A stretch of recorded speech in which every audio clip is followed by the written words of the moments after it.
مولانا الطاف حسین حالی اور سر سید احمد خان۔ مولانا خواجہ حافظ الطاف حسین حالی سر سید کے نہایت محترم اور معزز دوستوں میں سے تھے۔ سر سید ان سے نہایت عقیدت رکھتے تھے اور ان کی بڑی تعظیم و تکریم کرتے تھے۔ اپنی اثر انگیز تحریروں اور اپنی لازوال مسدس کے ذریعے جو خدمت اور امداد و اعانت مولانا نے سر سید کی اتنی کسی اور سے بن نہ آئی۔ اگر حالی نہ ہوتے تو سر سید کو مسلمانوں کی اصلاح کے کام میں شاید اتنی شاندار ترقی حاصل نہ ہوتی جو ہوئی۔ چنانچہ وہ خود کہتے ہیں کہ اگر خدا پوچھے گا کہ تو کیا لایا تو میں مسدس کو پیش کر دوں گا کہ حالی سے یہ لکھوا لایا ہوں۔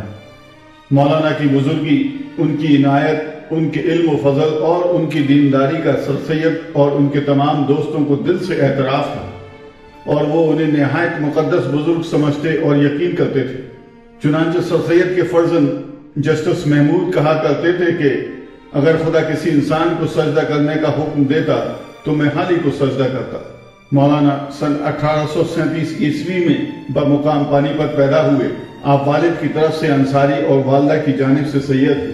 تحصیل علم کچھ پانی پت میں اور کچھ دہلی میں۔ پانی پت میں ان کے استاد میر جعفر علی، مولوی قلندر علی زبیری اور مولانا قاری عبد الرحمن محدث، اور دہلی میں مولوی نوازش علی، مولوی فیض الحسن سہارنپوری اور شمس العلماء مولوی سید نذیر حسین تھے۔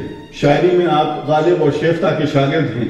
7-8 برس تک جہانگیر آباد میں نواب شیفتہ کے ساتھ گزارے، پھر لاہور میں پنجاب گورنمنٹ بک ڈپو کے ناظر ادبی مقرر ہوئے۔ اسی دوران میں سرکاری جرید رسالہ انجمن پنجاب کے سب ایڈیٹر بھی رہے۔ اس کے بعد کچھ دنوں کے لیے لاہور چیفز کالج میں طلباء کی تعلیم کی خدمت انجام دی۔ سن 1904 میں شمس العلماء کا خطاب ملا اور سن 1914 کی آخری شب یعنی 31 دسمبر کو انتقال کیا۔ مسدس، مد و جزر اسلام، حیات سعدی، مقدمہ شعر شاعری، یادگار غالب اور حیات جاوید وغیرہ آپ کی زندہ یادگاریں ہیں۔ ان کے مضامین کا مجموعہ کلیات نثر حالی کے نام سے اور ان کی نظموں کا مجموعہ کلیات نظم حالی کے نام سے مجلس ترقی ادب نے شائع کر دیا ہے۔ اس موقع پر میں سر سید احمد خان کا ایک تاریخی خط پیش کرنا چاہوں گا جو کہ سر سید نے حالی کو 10 جون 1879 عیسوی کو شملہ پارک ہوٹل سے لکھا تھا۔ جناب مخدوم و مکرم من، عنایت نامزد و میں 5 جلد مسدس پہنچے۔ جس وقت کتاب ہاتھ میں آئی جب تک ختم نہ ہوئی ہاتھ سے نہ چھوٹی، اور جب ختم ہو لی تو افسوس ہوا کہ کیوں ختم ہو گئی۔ اگر اس مسدس کی بدولت فن شاعری کی تاریخ جدید قرار دی جائے تو بالکل بجا ہے۔ کس صفائی اور خوبی اور روانی سے یہ نظم تحریر ہوئی ہے، بیان سے باہر ہے۔ تعجب ہوتا ہے کہ ایسا واقعی مضمون جو مبالغے، جھوٹ، تشبیہات دور اذکار سے جو مایہ ناز شعر و شاعری ہے بالکل مبرہ ہے، کیونکہ ایسی خوبی اور خوش بیانی اور مؤثر طریقے پر ادا ہوا ہے۔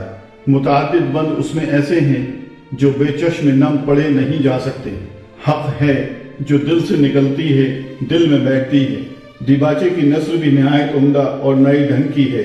نظم میں پرانی شاعری کا خاکہ نہایت لطف اڑایا ہے یا ادا کیا ہے۔ میری نسبت جو اشارہ اس نثر میں ہے اس کا شکر ادا کرتا ہوں اور آپ کی محبت کا اثر سمجھتا ہوں۔ اگر پرانی شاعری کی کچھ بو اس کتاب میں پائی جاتی ہے تو صرف انہی الفاظ میں ہیں جن میں میری طرف اشارہ ہے۔ بے شک میں اس نظم کا محرک ہوا اور اس کو میں اپنے اعمال حسنہ میں سمجھتا ہوں کہ جب قیامت میں خدا مجھ سے پوچھے گا کہ تو اعمال میں کیا لایا، میں کہوں گا کہ حالی سے مسدس لکھوا لایا ہوں اور کچھ نہیں۔ خدا آپ کو جزائے خیر دے اور قوم کو اس سے فائدہ بخشے۔ مسجدوں کے اماموں کو چاہیے کہ نمازوں اور خطبوں میں اس کے بند پڑھا کریں۔ آپ نے یہ نہیں ارقام فرمایا کہ کس قدر کتابیں چھپی ہیں اور کیا لاگت لگی ہے اور فی کتاب کیا قیمت مقرر کی ہے۔ نہایت جلد آپ ان جملہ امور سے مجھے مطلع فرمائیں۔ یہ بھی لکھیے کہ بعد تقسیم یا فروخت کس قدر کتابیں اب تک موجود ہیں۔ آپ کے اس خیال کا کہ کتاب کا حق تصنیف مدرسۃ العلوم کو دیا جاوے اور رجسٹری کرا دی جاوے، میں دل سے شکر کرتا ہوں، مگر میں نہیں چاہتا کہ میں اس مسدس کو جو قوم کے حال کا آئینہ یا ان کے ماتم کا مرثیہ ہے کسی قید سے مقید کیا جاوے۔ جس قدر چھپے اور جس قدر وہ مشہور ہو اور لڑکے ڈنڈوں پر گاتے پھریں اور رنڈیاں مجلسوں میں طبلے سارنگی پر گاویں، قوال درگاہوں میں گاویں، حال لانے والے اس سچے حال پر حال لاویں، اسی قدر مجھ کو زیادہ خوشی ہوگی۔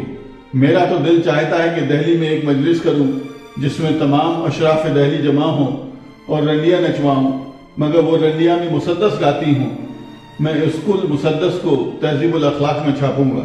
میرے ان استفسار کا جواب جن پر نشان درج کر دیا ہے، بہت جلد مرحمت ہو۔ وسلام، خاکسار آپ کا احسان مند تابعدار سید احمد۔ شملہ پارک ہوٹل، 10 جون 1879 عیسوی۔